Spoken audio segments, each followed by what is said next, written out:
I want to remind you guys that I'm reading in the third person. This is not me blogging. I am just reading off this guy's site because I think he has a lot of good things to say, and I think a lot of you people need to read this and hopefully wake up to the real picture of what's going on. But face it, most of you won't, but that's not my problem. Anyway, where was I?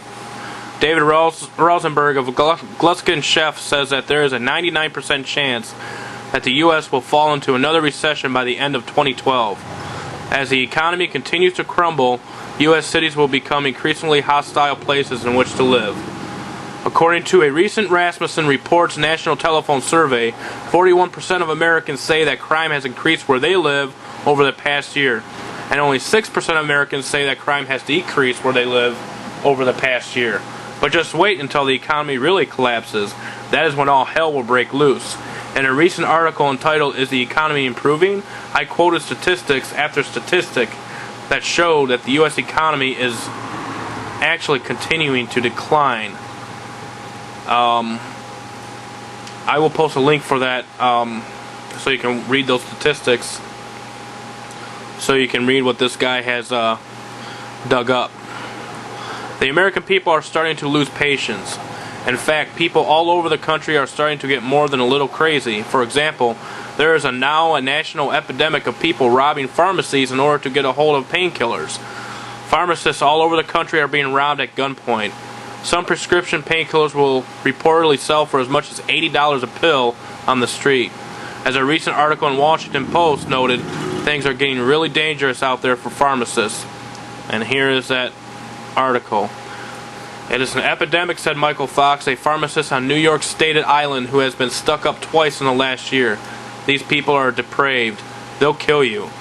Armed robberies at pharmacies rose 81% between 2006 and 2010, from 380 to 686.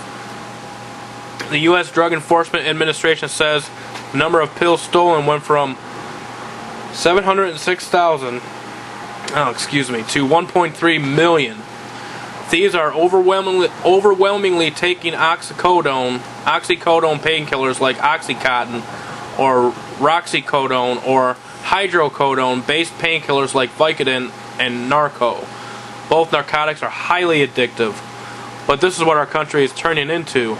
We are a nation of addicts. And boy, is that the truth when it comes to movies and music and all the friggin' garbage that we friggin' put into our systems every day. Good grief. Our nation's addiction to debt and our national addiction to greed have brought us to the brink of economic disaster. If you are waiting for an economic recovery, you should stop waiting. This is about as good as things are going to get. From here on out, things are just going to keep going downhill. Most Americans are going to be absolutely blindsided by the economic collapse that is coming. Hey, you know what? Turn on the TV, go back to sleep, take a nap. It's all good.